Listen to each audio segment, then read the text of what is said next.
He's your Musk Ox tag and your wolf tag. Okay. Easy enough, huh? Chad and David have begun their hunt for Musk Ox, but the Arctic hasn't provided the smoothest start. I think I'm gonna hunt with a broken bow and see how we do.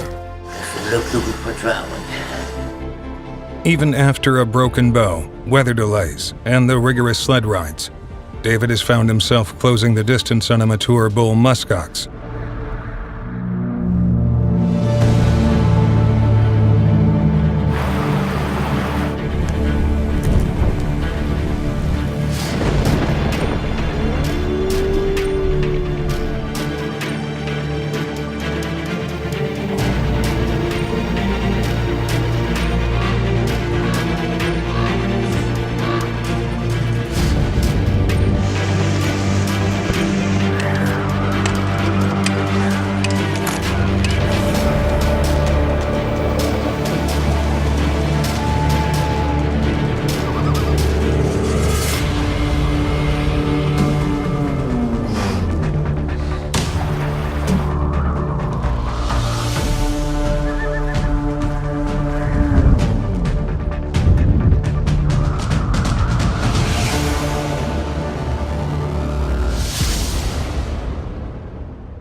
Chad Hall and David Ringenberger are midway through their fourth day braving the cold, in search of Musk Ox in the Arctic.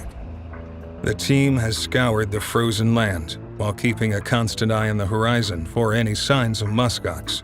After nearly 2 full days of empty landscape and hundreds of miles traveled, David spots movement in the distance. So about a mile up here, we have a herd of about 25 Musk Ox. It looks like the big bull might be off to the left, so it might be a real easy approach. We'll check out the big herd first, see what we can find in there, then we'll go after the 4 bulls that are together. We'll see what we can do around here. It's a pretty flat country, so there's not very much you can hide behind. Might be okay for Dave once you get to the males go up into those hills. Might be okay for you with the bull, but out here it won't work out very well. With the herd separated and the open ground giving the hunters little to hide behind, the team gets on their snowmobiles in hopes of finding a herd that David can stalk with his bow. We got this group of Musk Ox right here. We're checking out. We're trying to see if there's any shooters. There's one that's really odd. He's got a real wide split in the middle, but his horns go way out. It's really cool looking. There's a nice one in there, but one side the boss, the horn's way bigger than the other side. There's another young bull in there, but the boss is not finished yet. So we're going to continue and go look around for some more herds back there somewhere. Hopefully we'll see more in the open fields down there. While the bull looked promising, it is not mature enough to harvest. The day is fading, and the crew decides to set out on one final search before calling it a day and escaping the Arctic cold. All kinds of Musk Ox around here. A few different herds right here within sight. Just gotta see if we can find something. It's big and mature. There's a couple of bulls over there. Just gotta get a better view of the boss. The horns, they stand out nice from this distance. I just want to make sure they're not broken. Get a closer look. Go from there. We have a couple of bulls in there. Worth looking at anyways. Peter checks the bulls and gives the go-ahead for a stalk. The herd catches wind of the team moving in on them and begins to take off. Bobby quickly points out the bull he should harvest. Using the rocky terrain to his advantage, David pushes the herd to a cliff. While this leaves David with an open shot, he runs the risk of being charged by over 750 pounds of prehistoric fury. As David makes his final steps, an enraged bull moves forward to defend his herd. The time to shoot is now. Just as David had hoped, his arrow hits its mark. The enraged bull stumbles forward. David quickly circles around in case he needs to make another shot. In the frenzy, the herd takes off, leaving the bull behind. And within seconds, the giant Musk Ox topples over. Wow. He is nice. Great big beds. He is huge on the right side. Big boss. This is a nice Musk Ox. Wow. Look at that. He only went about 50 yards. He expired right here on the side of this cliff. This could be a lot of work here getting him out. So we got all afternoon, and I've got a big fair and drowned Musk Ox on the ground. In an instant, the guides realize the bull is laying on top of a snowdrift, 100 foot in the air. The plans were to pull the bull to flat ground with their snow machines. But with chances of the snowdrift breaking due to the weight, the crew must now figure out how to get the nearly 750-pound beast over a 100-foot drop safely. I'm going to try and drag this thing. We've got a rope tied around staff legs. I think they're going to try and slide it down. Before the Musk Ox can be processed, it must be removed from the side of the cliff. The area offers too little open ground for working. With a rope around the leg of the Musk Ox, the crew works to slowly lower the animal over the edge. I shot my Musk Ox at the top of this hill. He's just too heavy to pull back, so the safest thing to do is for these guys to tie a rope to him and try and lower him down as best they could. It's quite a fall. I'm guessing it's probably 100 feet. The snow made it a pretty soft landing, so it was just too dangerous at the top of the hill trying to deal with that big, heavy an animal. But they're doing a great job. The negative 35 below temperatures will make this task nearly impossible in a matter of minutes, due to the body freezing solid. But this is not the guides' first rodeo. They have their system down. And in a mere 30 minutes, the task is done. The sleds are loaded, and the crew is on their way back to base camp to enjoy a victory dinner. In the warmth of their cabin, the team recounts their day and shares a special meal in celebration of David's first Musk Ox kill. Musk Ox backstrap stir fry. While the days have been long, the rewards of a successful hunt are hard to beat. The warm Musk Ox backstraps kindle the team's spirits as they prepare to rest and recover from the frigid Arctic air. Very good. Little Musk Ox victory dinner. Tastes good. The team spends the final moments of the day enjoying their dinner and preparing for the next day of hunting. There is still one tag to fill, and tomorrow they want to be ready for whatever is thrown their way.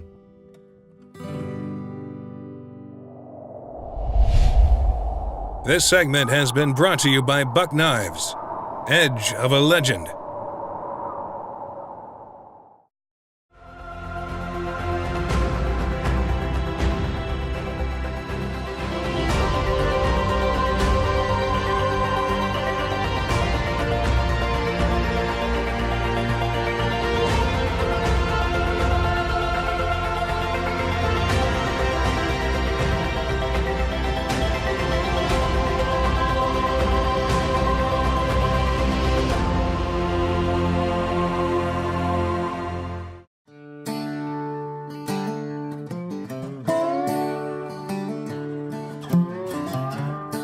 So how many miles did we cover yesterday, Peter? Well, yeah, we'll probably covered up 80, 90 miles just today. 90 miles. Wow. We should make a guess. What do you say, David? How many miles we're going to set the odometer to 0? I bet we'll do. But you've got the ability to reach out there a little better than me. Well, yeah. So I still bet we do 60 to 70 miles today. Yeah, put your money on the table, man. I didn't bring any money. While the crew waits for their clothes to dry out and the weather to warm up from the morning sun, they recap yesterday's hunts to better understand the distance they have traveled and the places they went. We'd be hard-pressed to get 40. Measure in the map and make a guess on how far we went yesterday. So how far to Cambridge Bay? From here? Yeah. Where we are? Yep. What, 48 miles? 48 miles due north. Yep. So our route yesterday was across here. Yeah. Up into this hill. Yep. All the way across. Yeah. This way. And then we followed those Musk Ox this way. Right. First, and then All the way up here. Came around. And I shot mine Out in that peninsula there. right here. just above the lake. Yeah. Wow. Pretty dang close to 100 miles yesterday. Yeah. Sun is shining and the landscape is visible. The team prepares to leave camp for the day, but there is a problem. One of the snow machines won't start. Well, our chariot was supposed to leave, and it looks like we're having a little snowmobile problem. So it looks like we're gonna do a little mechanical work. The guides get right to work on the snowmobile, eager to get the hunters out to the Musk Ox. Well, that's all she needed. A couple plugs. Burning like a kitty now. So we're gonna get on our way. The wilderness is full of surprises, and to face these surprises, the guides must be ready for issues both great and small. Several hours after leaving camp, the crew spots a promising herd of musk ox in the distance.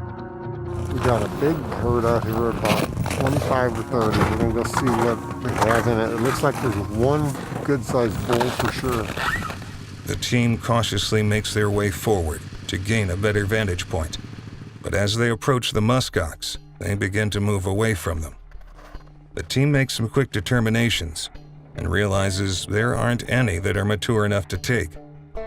No go on that group. That bull that's in there is too small. Needs a few more years to get older. His bosses are real weak.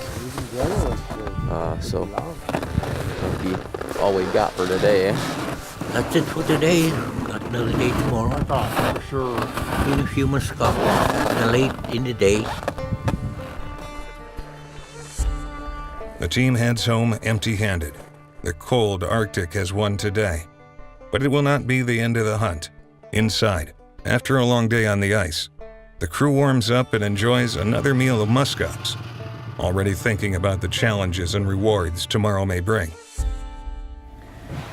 Well, we just finished up dinner. It's probably 95 degrees inside of this little cabin. I use diesel fuel for a heater, and it gets pretty dang hot. But we're gonna get up tomorrow and try it again. Overall, feel pretty good. Yesterday I was pretty worn out from the cold, but I feel pretty good today. So hopefully tomorrow we'll get full energy and we get back after it and do really cold again.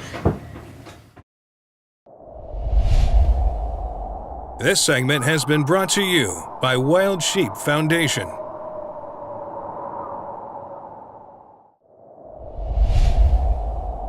This segment is brought to you by Gunworks, 1,000 yards out of the box. It is a new day in the Arctic, and the crew is preparing to head out for one of their last days of hunting. Making a lanyard for my gloves. That way I don't drop them in the snow where I can just throw them off. When it comes time for Chad to shoot, he will need to shed his outer layer of gloves and focus on getting his sights on the animal and his finger on the trigger. By having his mittens attached by the lanyard, Chad can release his gloves without having to worry about losing them. Pretty snazzy. Now you're ready. The Arctic demands resourcefulness from those who call it home. From rope-made glove lanyards to carefully constructed cabins, Peter and his crew have had their hand in just about everything, including the construction of the sleds. So you build these sleds yourself? Yes, we do make our own sleds. The reason we do that is we have our own way of, shapes and whatnot, and I'm used to making sleds that will follow me everywhere I go. Okay. So down the side of the plank, I'm looking at one right now, you've got all these holes drilled in there, and then you've got rope woven through there.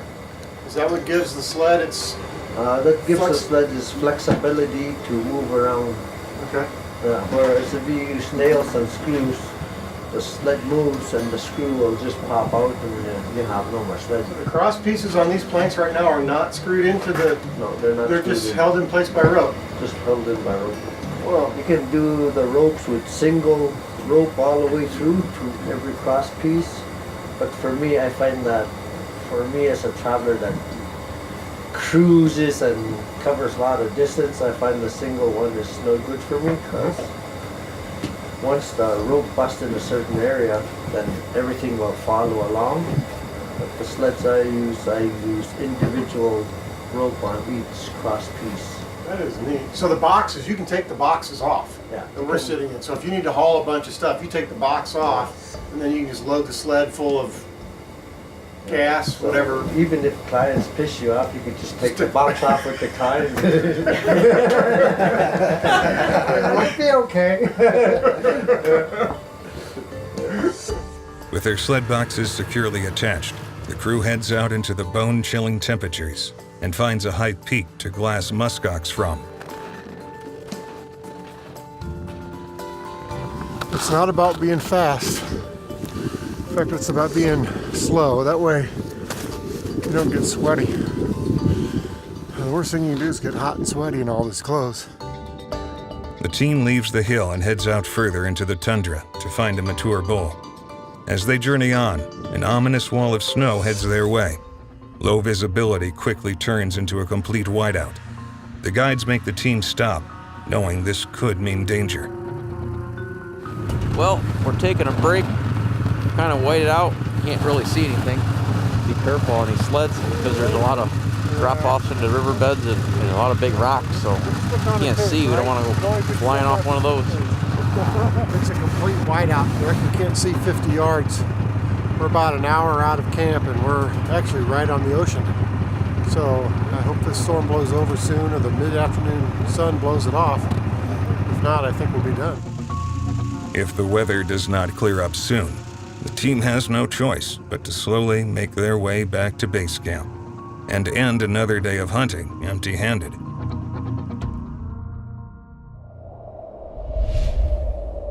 This segment has been brought to you by Matthews Archery. So I'd encourage everybody to go on the Gunworks site, and they have a rifle builder tool on there where you can go in and build your own rifle and customize it how you like it. The different options, different colors. You know, you can add the bipod, you can add the rangefinder, so you can buy the whole package at once. But the big thing is you can go on there and completely build the rifle just like you like it. This just so happens to be the one that I like. It's kind of their Mountain X version.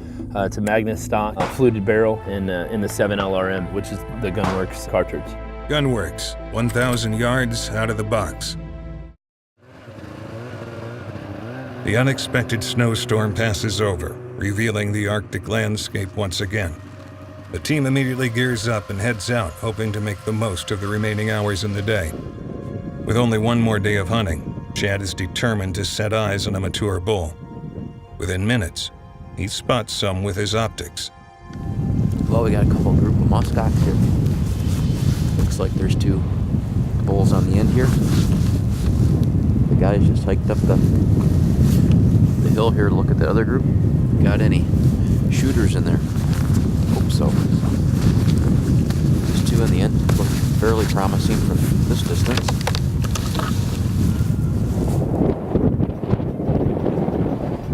There's a nice one down in the ditch right there. Yeah, I can see them. Got nice bosses, nice and long. Nice white boss and pretty white Musk Ox there. Let's go look up. Closer look. Yeah. Probably sneak over there. Let's sneak up over there. You look good to me too. The team has singled out a mature bull.